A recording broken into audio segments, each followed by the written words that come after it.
SpongeBob, let's drive around in circles until we get dizzy. We can do anything, Patrick. Just imagine all the adventures waiting for us. Let's make this the best summer ever. To the best friends ever. Yeehaw!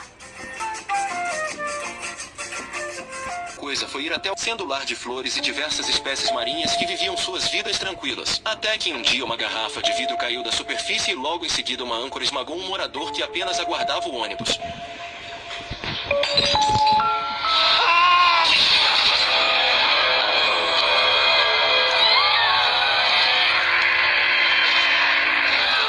A partir desse momento a cidade virou um caos e todos os moradores começaram a ficar desesperados e isso fez com que a cidade ficasse ainda mais destruída. No noticiário o jornalista avisa que a fenda do biquíni estava sob ataque e eles manteriam todos informados sobre aquela história trágica. Enquanto isso Bob Esponja estava um pouco mais afastado e conseguiu ver um barco na superfície de onde estavam partindo os ataques que estavam dizimando toda a população da cidade. Isso deixou o Calça Quadrada furioso e imediatamente ele foi para sua casa para preparar sua defesa contra os invasores. Logo percebemos que o Patrick Estrela também estava trabalhando duro para revidar aquela agressão injusta. Porém, não eram apenas os dois que se preparavam. Podemos perceber que todos os amigos do Bob Esponja estavam se preparando como podiam, pois eles não ficariam de braços cruzados enquanto assistiam suas casas simplesmente serem destruídas por aqueles invasores miseráveis. Assim que todos estavam prontos, eles se reuniram e partiram para o ataque para expulsar os mergulhadores que planejavam predar as criaturas marinhas.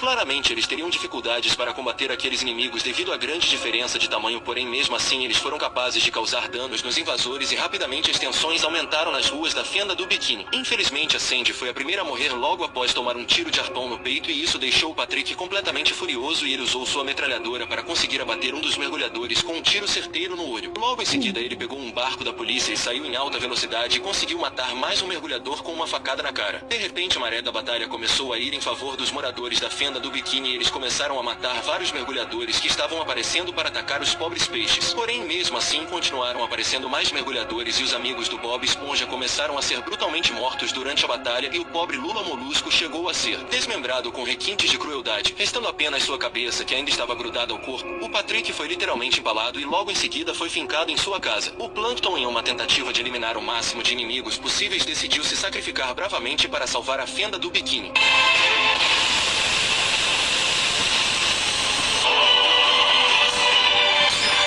Bob Esponja viu seus amigos todos morrerem bem diante de seus olhos e ele não pode fazer nada para salvá-los. Ele ficou com tanta raiva que jurou que iria vingar todos os seus amigos e imediatamente pegou uma arma e foi em direção à âncora do barco e começou a subir até a superfície. Porém, antes que ele conseguisse chegar até o final, um dos mergulhadores cortou a corrente e o Bob Esponja caiu de volta no fundo do mar. Tudo que restou foi a destruição na fenda do biquíni e a cidade ficou completamente arrasada. Os sobreviventes que sobraram estavam lutando para se manter e para piorar ele ainda teve que enterrar todos os seus amigos. Porém, o Bob Esponja não desistiu de revidar aquela agressão e a primeira coisa foi ir até o balde de lixo para ver se o Plankton teria algo escondido em seu laboratório que ele pudesse usar em sua vingança. Ele então descobriu que o Plankton tinha desenvolvido um soro que permitia com que as criaturas marinhas respirassem fora da água e imediatamente ele decidiu que usaria aquela nova invenção para levar a vingança até os mergulhadores que os atacaram. Porém, o Bob Esponja sabia que não poderia fazer isso sozinho e ele iria precisar de ajuda. Imediatamente ele começou a montar uma equipe com os sobreviventes e usou a dor da perda de seus entes queridos para que todos se juntassem a ele para que se vingassem seus entes queridos. Ele planeja fazer uma missão furtiva que envolveria todos eles subindo silenciosamente até o barco e matando todos. Logo em seguida ele distribui o soro para os membros da equipe e eles começam a se preparar para invadir o barco dos mergulhadores. Silenciosamente, um mergulhador que estava do lado de fora foi o primeiro a morrer e eles conseguiram entrar sem que ninguém percebesse e foram pegando aqueles mergulhadores miseráveis totalmente distraídos e com as calças nas mãos. Mesmo levando em consideração o tamanho reduzido do Bob Esponja e de seus amigos, eles incrivelmente estavam conseguindo matar diversos mergulhadores mergulhadores que nem mesmo eram capazes de ver o que estava os atingindo. Felizmente, eles conseguiram acabar com a raça de todos e até foram capazes de destruir o barco dos mergulhadores. Porém, algumas horas depois, um outro sujeito que fazia parte da equipe chegou e encontrou o barco completamente destruído e imediatamente ele solicitou reforços. Já na fenda do biquíni, o Bob Esponja e seus amigos tinham se reunido para fazerem uma festa de comemoração por terem vingado seus entes queridos, e mesmo que isso não os trouxessem de volta, eles estavam se sentindo bem melhores com a vingança bem sucedida. O Bob Esponja até faz um discurso dizendo que hoje eles descansariam, mas amanhã eles lutariam de novo. Porém, ele nem teve tempo de terminar e eles já sentiram um grande impacto do lado de fora. Assim que eles saíram para olhar o que estavam acontecendo, os pobres coitados ficaram em choque ao perceber que diversos barcos tinham chegado até a fenda do biquíni e agora tinham vários mergulhadores se aproximando para acabar com a raça das criaturas marinhas. O desespero foi tão grande que nesse momento o Bob Esponja se pergunta o que ele tinha feito. Nesse momento, o Calça Quadrada chega à conclusão de que ele só tinha piorado ainda mais as coisas e aquele seria o fim deles. Nesse momento aparece o fantasma do holandês voador, o Rabisco, uma água viva com a cabeça bem suspeita e diversos outros personagens poderosos da fenda do biquíni, todos se juntando para acabar com a raça daqueles mergulhadores miseráveis. Afinal, foram eles que chegaram caçando confusão na fenda do biquíni e agora eles teriam o que merecem. Totalmente motivados pela sede de vingança, as criaturas marinhas nem esperaram os mergulhadores fazerem o primeiro ataque e eles mesmos trataram de dar o primeiro tiro na grande batalha da fenda do biquíni. Logo em seguida começou a voar fogo e aço por toda a parte e eles começaram a matar diversos mergulhadores antes mesmo que eles fossem capazes de chegar mais perto da fenda do biquíni. Era possível ver os diversos corpos de mergulhadores afundando enquanto Bob Esponja e seus amigos atacavam ferozmente com toda a fúria de seus falecidos entes queridos. O Léo Lagosta estava correndo em meio ao campo de batalha quando ele foi atingido e uma explosão o arremessou para dentro do balde de lixo. Nesse momento ele tirou a sorte grande e acabou achando mais um dos soros que o Plankton tinha criado, e isso fez com que ele ficasse em um tamanho colossal. Isso fez com que ele ficasse resistente até mesmo aos tiros de arpões, que eram as armas favoritas dos mergulhadores. Porém, é claro que as coisas não seriam tão fáceis e logo em seguida chegou o mergulhador mais poderoso até aquele momento com uma roupa ultra resistente, e o Léo Lagosta chega à conclusão de que aquele seria o líder. O miserável era tão poderoso que foi capaz de destruir a grossa carapaça do Léo arremessando um grande arpão com as próprias mãos, e isso deixou o Bob Esponja completamente desolado ao ver mais um de seus grandes amigos sucumbir aos mergulhadores. Completamente furioso, o Calça Quadrada diz que já era hora de acabar com tudo aquilo. Ele entra em um carro parecido com um grande hambúrguer de siri e vai em direção ao mergulhador líder. Porém, ele foi facilmente capturado e o líder dos mergulhadores pergunta o que ele estava fazendo, pois ele era apenas uma esponja. Porém, orgulhosamente, o Calça Quadrada diz que ele era o Bob Esponja e em um ato heróico ele aperta um detonador e se sacrifica na intenção de destruir o líder dos mergulhadores. Ao perceberem que o líder tinha acabado de morrer, os mergulhadores imediatamente deram as costas e começaram a fugir de volta, e até os barcos dos canalhas levantaram as âncoras para irem embora. Nesse momento, os bravos guerreiros da fenda do biquíni começaram a comemorar a retirada dos mergulhadores, porém os amigos mais íntimos do Bob Esponja claramente ficaram arrasados com o sacrifício que ele fez para salvar a fenda do biquíni.